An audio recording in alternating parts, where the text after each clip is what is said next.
Ladies and gentlemen, we are back with another one. This time, the free-to-play budget build will be Magician Girls.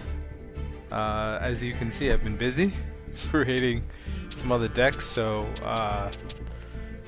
we'll get to most of these in the future, but let's focus on Magician Girl free-to-play. Alright, like as I said, 2,000 gems minimum to get yourself started. To get that one guaranteed UR. And as I've also said before, this is not, highly competitive. This is not, I'm not guaranteeing this will get you into Diamond, Platinum. But I did get Gold 3 last season with a mix of Charmer, Magician Girl, Sky Striker, Dragon's Mate. So, I didn't specifically just play one deck, but did enjoy success with my decks. With the deck profile. Trying to make these videos quicker as my past few have been a little long. Alright, so starting off, hand traps. I mean, you could run whatever you want. I mean, we have this. We have DD Crow. We have Ash, Ghost Bell, so that's 3 hand traps. I mean, if you're into Max C, this is what I was able to afford crafting wise. But you could also replace this with, more traps, more standard traps, or spells if you can't afford to craft these hand traps. So, or you could add some more starters. So let's go through that right now. So we have Berry Magician Girl. Now she's components to your Magician Girl deck. So if she's normal summoned, once per turn, when they target, discard, or activate an effect, you can change your normal summon Berry Girl to defense, and then once that resolves, you could special summon from your deck another Magician Girl. So that's extremely strong. Assuming they don't negate the effect, it's really strong. You could pull out a lemon, an apple, a chocolate, who's probably the strongest card. Relatively speaking, we'll get into it, or a kiwi, right? So let's talk about the other cards. So Berry's a great starter. If you want to run 3, you can. Seeing more of her is great. Magician Soul. So I took this from my Dark Magician deck. This just has great value in this deck because basically, if it's in your hand, you can send 1 level 6 or higher Spellcaster from your deck to the graveyard. Then you could special summon Dark Magician Girl, which I run 2 in this deck. Like I always say, your miles may vary, but she comes in handy, especially with some of the fusions and other spell cards and decks you could use with her. And just keeping with the same theme of Magician Girls, right? So Magician Souls, you could probably run another one if you had the mats for it, or you could opt out. Not required for this deck. But moving on, Lemon Magician Girl. So she's a little harder to use because you have to get her on the field to actually use her effect. I mean, kind of like Berry, but her field is not as great. So you could add 1 Spellcaster from your deck to your hand. So the cool thing about her is it just says Spellcaster. It doesn't say specifically Magician Girl. So you could add Dark Doriado, who I'll get into later. You can add Ida the Sun Magician, Incredible Ecclesia, even Dark Magician Girl if you wanted to, or one of the other heavy hitters. And so with her effect, I highly recommend you bring in Witchcrafter Golem because she has the quick effect to protect your spellcasters. So that would be the play. If you're running Lemon and you want to bring a spellcaster to your hand, you should bring her to your hand. Witchcraft for gold. Alright, so that's the use for her. And then Apple, if you're targeted for an attack, you could special summon a level 5 or lower spellcaster in your hand. Change the attack to it, and if you do, cut the monster's attack in half. And then if this card is destroyed by battle or card effect, you could target up to 3 other magician girls in your graveyard, add them to your hand. So pretty nice effect. I run 2. I think it's nice because you may end up with more than one magician girl in your hand. So you could, you know, special summon another and disrupt the opponent's play. We went through these hand traps. So Dark Doriado, I pulled her from the Charmer deck, if you remember. But basically, if this card is normal summoned, you could choose 4 different elemental monsters, place them on the top of the deck in any order. I don't always use that effect, but it's just nice to have to give yourself some consistency in drawing. So, you know, you can choose not to use that effect and still be able to draw your hand traps and spells as you need. And actually, thinking about it, you know, her Pendulum effect isn't great. So, I will probably cut out the second card. We'll get that. We'll get to that in the end. But, you know, decent synergy with this deck. Yeah, I'm just realizing without the Pendulum effect, she doesn't have as much use in this deck. So we'll get back to her later. Alright, so Chocolate Magician Girl. Once per turn, you can discard a spellcaster, draw 1 card. Once per turn, if this card is targeted, you can target a spellcaster in your graveyard and special summon it. And change the attack to it, and then cut their attack in half. So you need a little setup to use this card. I mean, you need another spellcaster in your hand to use 1 effect. And if this card is targeted, as long as you have a spellcaster, you know, for example, Dark Magician Girl, or one of your stronger ones, if they got destroyed, then you can use her effect to special summon them. So that's not bad. Ida the Sun Magician. So the combo with her is strictly just summoning Incredible Ecclesia. So if this card is normal summoned, you could special summon a spellcaster with 1500 defense from your hand or deck in defense position. So basically you special summon Ecclesia, and then whenever you feel is probably the next turn, because this would be face down. So the next turn, flip it face up, and you can special summon Iris. Probably the best card in this deck, besides the extra deck monsters. Then Kiwi. So with being a 5-star, she doesn't have as much use in this Magician Girl deck, but you know, this is a Magician Girl deck, you gotta run all of them, right? So you can discard this card, and Magician Girl monsters gain 300 attack and defense. With different names in the field and in the graveyards. So it's not bad. Her effect isn't bad. And just going by what I said before about Dark Doriado, we're gonna drop her. So let's just talk through this right now. If I could find a Pendulum monster to scale with Dark Doriado to gain the effect of her Pendulum, then maybe it would be worth running that way. So let's see. Okay, we are back.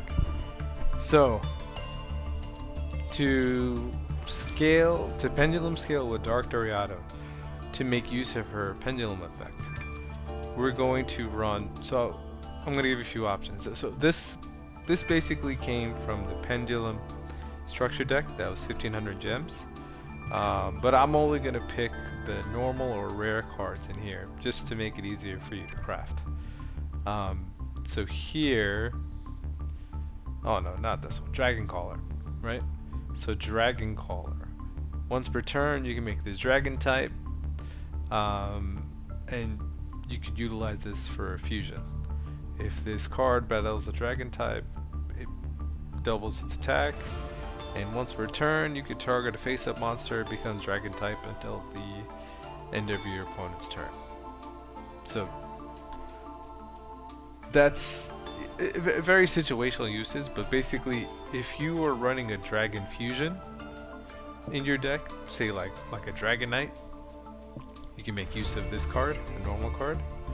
The other card that I found that was useful was Time Gazer. So each turn, the first card in your Pendulum zone that would be destroyed by a card effect is not. And then if you control no monsters, then your opponent cannot activate trap cards until the end of the damage step. And then it says, unless you have a Magician card or Odd Eyes card in your other Pendulum zone, this scale becomes 4. Now the scale isn't that important for us. It's just important that we have a scale. So, you know, if we scale this at 4, let's put them in. Scale this at 4, and where did she go? Dark Doriado at 5. Then you can get the Pendulum effect of all Earth, Water, Fire, and Wind monsters gain 200 attack and defense for each attribute you control. So that's 800 for all elements. And you know, berries earth, lemons light, so you won't get an effect for that. But apples fire, chocolate's water, Eda's earth. You won't get nothing.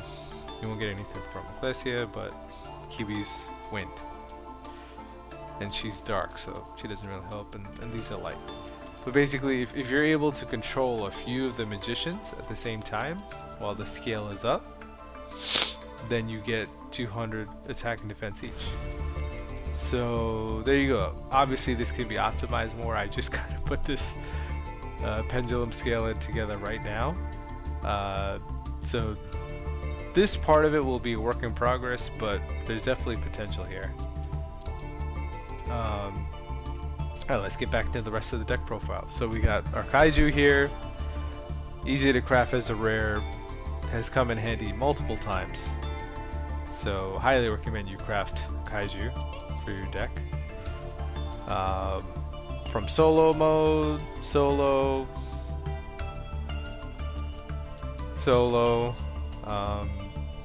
Dark Burning attack. This is Dark Magician card. You could take it out if you're not really feeling it, but I like it. I like the option of it because it doesn't target.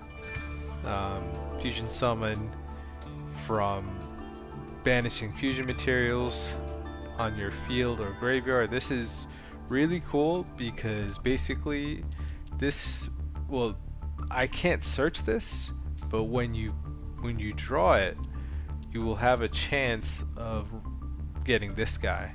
And I highly recommend you craft the Quintet Magician, especially if you follow my other guides, because I run a lot of spellcasters, and fusing him is endgame. Like, if you can get him on the field, you can destroy all cards your opponent controls, non-targeting, and then you cannot Kaiju this away, or Super Poly it away, and it can't be destroyed by card effects. So it has, they just basically need 5,000 attack or more to beat it, basically.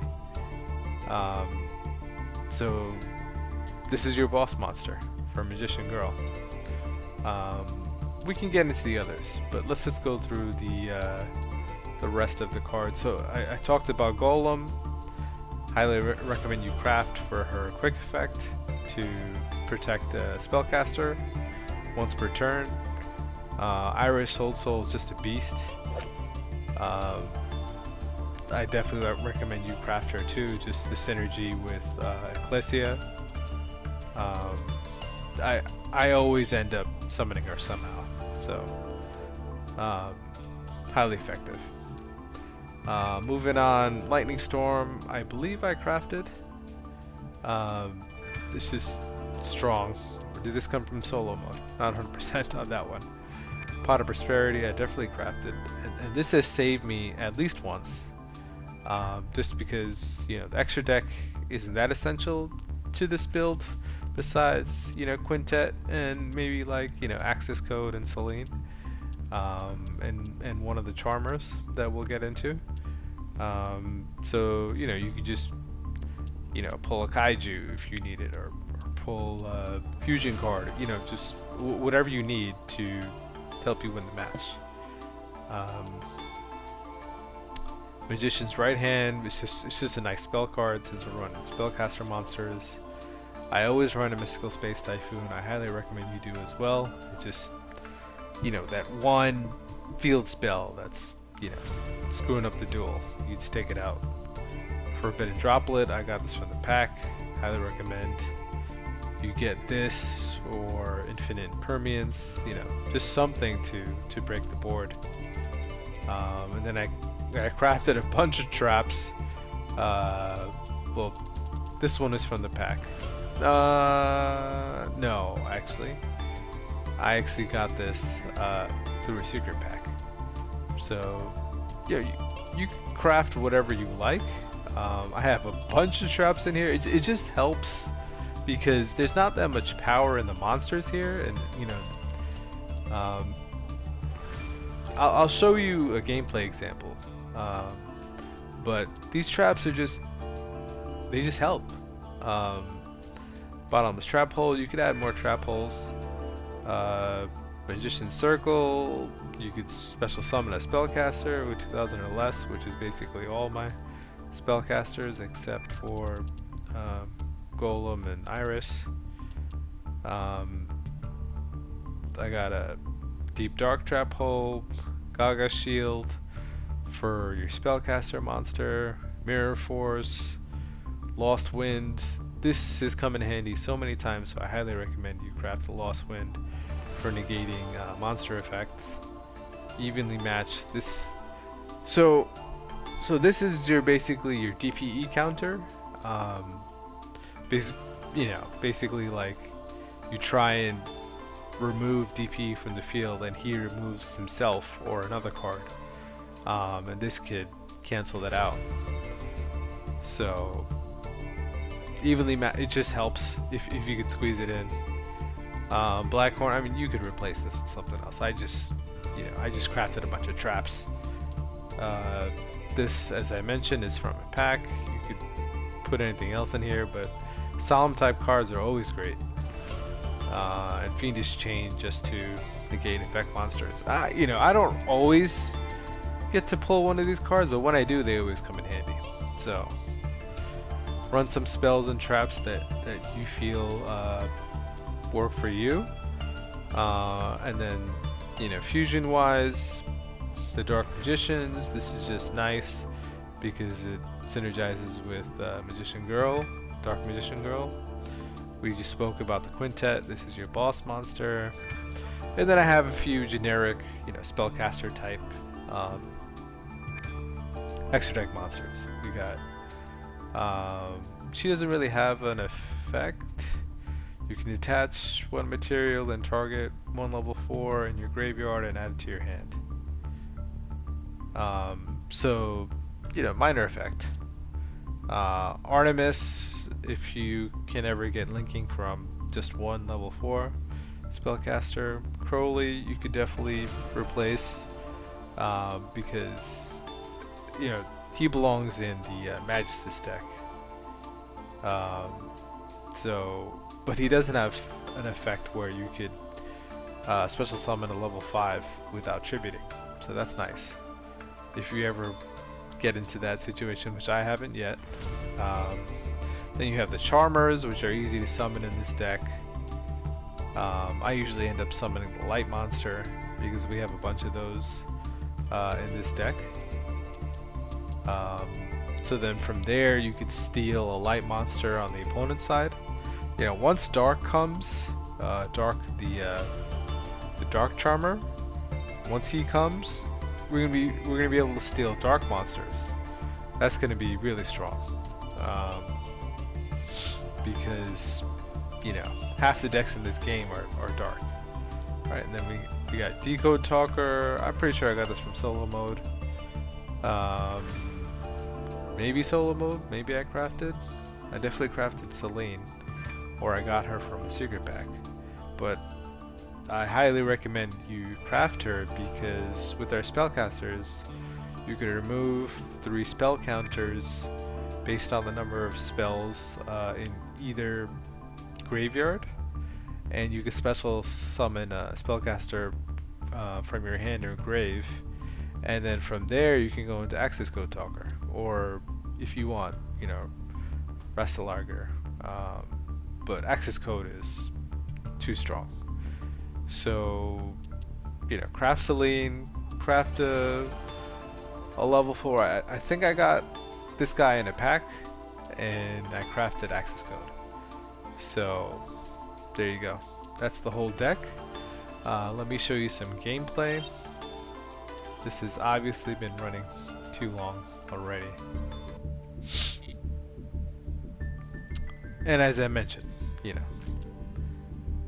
I am Gold 3. You know, this is not pro gameplay. But I'll just show you my last Magician Girl gameplay.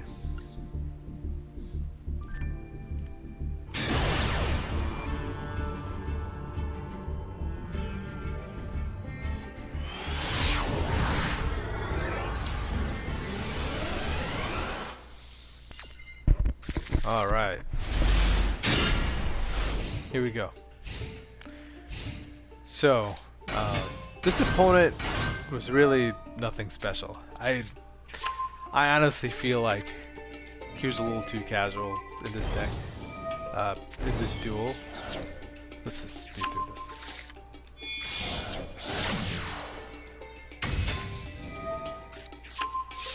Like, even at Gold 4, Gold 3, whatever this duel occurred, like this board doesn't even look that strong, you know? So, as I said, this is a casual deck.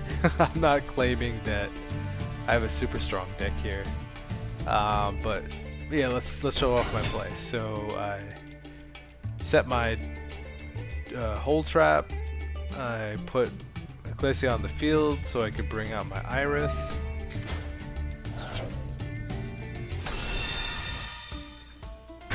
Go. I always love running my Iris in my Spellcaster decks. I bring out Dark Doriado. I do not use her effect to place elemental monsters at the top of the deck because I don't think it'll be useful because I already have monsters here that I can use. So I just start getting damage on the board, clearing the board. Let's see what this guy does. I believe he summons his boss monster. Okay, maybe not this turn. He was setting up for his boss monster. So I draw Fiendish Chain, I set it. I set Bury Magician Girl. He runs Infinite Impermanence. But I don't know if it actually was effective because I was still able to special summon another Magician Girl. So that was kind of pointless. So as I said, not pro gameplay over here. I tributed Berry off of Lemon's effect, and I brought out Golem. As I said, always try and bring out Golem into your hand because Golem will protect your spellcasters. So I'm all set up. And I go for the line of fusion because I realized he has a light monster in his graveyard. But me being the genius I am, I pull a monster that can't attack the turn it is special summoned. So that was so big brained by me, not big brained enough. So here we are. Turn change. You know, I could have put a little more damage on him if I just kept the cards I had, but it is what it is. He sets one and passes. So as I said, this guy bricked, I guess, so hard. Like, I don't even know what this guy was doing. He runs another infinite impermanence.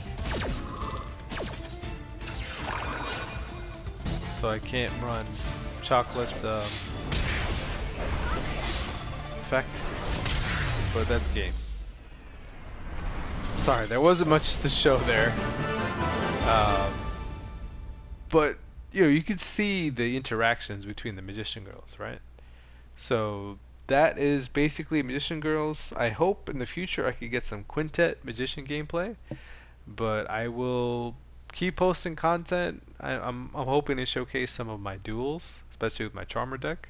So look forward to that, and I'll see you guys in the next one.